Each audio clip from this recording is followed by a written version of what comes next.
Sebelumnya, IMF meminta Indonesia menghapus atau mencabut kebijakan hilirisasi pengelolaan sumber daya alam khususnya biji nikel. IMF memberikan catatan tentang rencana hilirisasi nikel di Indonesia dalam dokumen IMF Executive Board Concludes 2023 Artikel 4 Consultation with Indonesia. Dalam dokumen tersebut, IMF menyampaikan kebijakan Indonesia seharusnya berlandaskan analisis terkait biaya dan manfaat lebih lanjut. Kebijakan juga harus mempertimbangkan dampak-dampak terhadap wilayah lain. IMF lantas mengimbau Indonesia mempertimbangkan kebijakan penghapusan bertahap terhadap pembatasan ekspor nikel, serta tidak memperluas pembatasan ekspor ke komoditas lainnya. Sebelumnya, semua konten dari Militer Info dikutip dari laman berita terpercaya yang sudah kita cantumkan link sumbernya di deskripsi. Tanpa berlama-lama lagi, setelah ini kita bahas berita ini lebih lanjut. Pengamat Ekonomi Energi Universitas Gadjah Mada, Fahmi Randi mengatakan, pemerintah harus berani melawan IMF dengan tetap melanjutkan hilirisasi. Fahmi mengatakan hal tersebut perlu dilawan, lantaran program hilirisasi sesungguhnya sudah terbukti memberikan manfaat dalam menaikkan nilai tambah yang berlipat ganda. 2 tahun pasca larangan ekspor biji nikel, Indonesia berhasil meningkatkan nilai ekspor produk turunan nikel hingga 19 kali lipat. Semula pendapatan ekspor biji nikel hanya 17 triliun rupiah pada 2017, lalu meningkat menjadi 323 triliun rupiah pada 2022. Selain menaikkan nilai tambah, program hilirisasi akan menciptakan ekosistem industri dari hulu hingga hilir. Bila mana ekosistem industri telah terbentuk, pada saat itulah Indonesia akan menjadi negara maju dengan pertumbuhan ekonomi tinggi, yang ditopang oleh kontribusi sektor industri bukan sektor konsumsi. Menteri Keuangan Sri Mulyani Indrawati buka suara terkait laporan IMF tersebut. Menurutnya, lembaga internasional ini berhak memiliki pandangannya sendiri yang dituangkan dalam artikel 4. Indonesia punya kebijakan yang tujuannya memperkuat struktur industri kita, meningkatkan nilai tambah, dan dengan keputusan itu neraca pembayaran kita makin kuat. Harusnya malah makin bagus, kan kayak gitu. Jadi nggak ada hubungannya dengan IMF menurut saya, tegas Sri Mulyani. Dengan demikian, Indonesia tidak harus tunduk pada saran IMF. Meskipun Indonesia adalah negara anggota dan IMF pernah memberikan bantuan utang di kala krisis keuangan 1997 sampai 1998. Menteri Investasi atau Kepala BKPM Bahlil Lahadalia mengatakan bahwa banyak paket kebijakan ekonomi yang disarankan IMF justru tidak sesuai dengan Indonesia. Ia berkaca pada saat IMF pernah salah diagnosa ekonomi Indonesia saat dilanda krisis moneter pada 1998. Saat krisis moneter tersebut, kata Bahlil, IMF merekomendasikan sejumlah kebijakan yang justru membawa dampak sangat besar terhadap perlambatan pertumbuhan ekonomi Indonesia.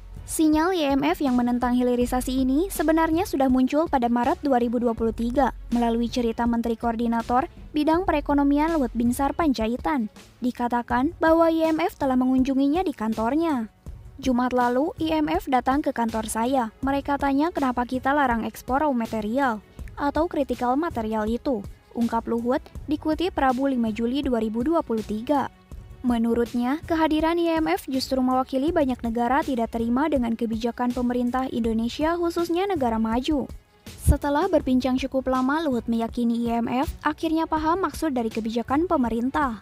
Mereka akhirnya paham bahwa Indonesia ini bukan negara ecek-ecek, we are the great country. Jadi kalian jangan pernah macam-macam sama kami, pungkasnya. Pemerintah tak bergeming meski mendapatkan catatan kritis dari IMF terkait kebijakan larangan ekspor biji nikel. Menteri Pertahanan Zulkifli Hasan menilai penolakan negara-negara maju atas kebijakan Indonesia tersebut tak ingin melihat Indonesia lebih baik. Negara maju, IMF itu mereka keberatan, kita ingin maju ke mereka yang keberatan, kata Zulkifli Hasan menegaskan di Jakarta. Zulkifli Hasan menilai saat ini pemerintah Indonesia sudah tak lagi bisa dimanfaatkan. Puluhan tahun sumber daya alam dikeruk tanpa memberikan manfaat bagi negara. Lewat hilirisasi, justru negara mendapatkan nilai tambah yang lebih besar. Oleh Pak Jokowi dipaksa sekarang bikin pabrik, harus hilirisasi di sini. Itu memberikan nilai tambah yang luar biasa, katanya menjelaskan. Sebelumnya, Dana Moneter Internasional atau IMF pernah diharapkan menjadi dewa penyelamat saat Indonesia hancur lebur pada 1997-1998. Namun, bantuan IMF malah menjadi obat pahit bagi Indonesia sehingga membuat ekonomi domestik terpuruk. Krisis moneter Asia menghancurkan seluruh sendi-sendi kehidupan Indonesia pada tahun tersebut. Tak hanya ekonomi yang luluh lantak, kehidupan berpolitik dan sosial juga mengalami titik terendahnya pada tahun tersebut. Berawal dari krisis mata uang di Thailand, krisis moneter Asia membuat Indonesia mengalami resesi ekonomi. Tak hanya itu, krisis bahkan sampai menumbangkan pemerintahan Presiden Soeharto. Krisis pada waktu itu juga diwarnai penjarahan hingga isu SARA yang sangat kencang. Kejadian yang bermula dari krisis mata uang di beberapa negara Asia yang akhirnya menjalar ke Indonesia dan dengan cepat menggoyang perekonomian nasional yang fondasi ekonominya rapuh. Fondasi ekonomi Indonesia dinilai keropos karena sistem perbankan yang buruk, serta besarnya utang dalam dolar Amerika Serikat. Krisis menjatuhkan nilai tukar rupiah dari Rp2.500 menjadi Rp16.900 per dolar Amerika Serikat.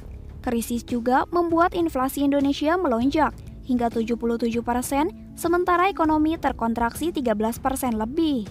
Berdasarkan laporan tim kajian pola krisis ekonomi Kementerian Keuangan, sebelum 1997, perekonomian Indonesia sedang tumbuh tinggi dengan dimotori oleh investasi. Menurut laporan krisis moneter Indonesia, sebab dampak peran IMF dan Saran, pada awal Mei 1998, besarnya utang luar negeri swasta dari 1.800 perusahaan diperkirakan berkisar antara 63 hingga 64 miliar US dollar, sementara utang pemerintah 53,5 miliar US dollar. Krisis moneter membuat Indonesia harus bertekuk lutut meminta bantuan IMF. Presiden Indonesia saat itu, Soeharto, menandatangani kesepakatan Letter of Intent bersama IMF. Lembaga multilateral yang berdiri pada Desember 1945 itu kemudian mengobati Indonesia dengan sejumlah paket dan persyaratan yang sangat berat. Persyaratan IMF justru membuat Indonesia limbung. Program reformasi IMF kepada negara-negara yang membutuhkan dinilai terlalu seragam. Padahal, masing-masing negara memiliki persoalan yang berbeda. Selain Indonesia, sejumlah negara juga meminta bantuan IMF pada saat yang bersamaan seperti Thailand dan Korea Selatan. Sayangnya, program pada ketiga negara dinilai gagal semua. IMF pun dituding tidak menguasai persoalan. IMF juga tidak memberikan gambaran jelas mengenai kebijakan apa yang harus diambil dalam menguatkan nilai tukar rupiah. Pada saat itu banyak bukti yang mengatakan kegagalan IMF dalam menyelesaikan masalah krisis moneter.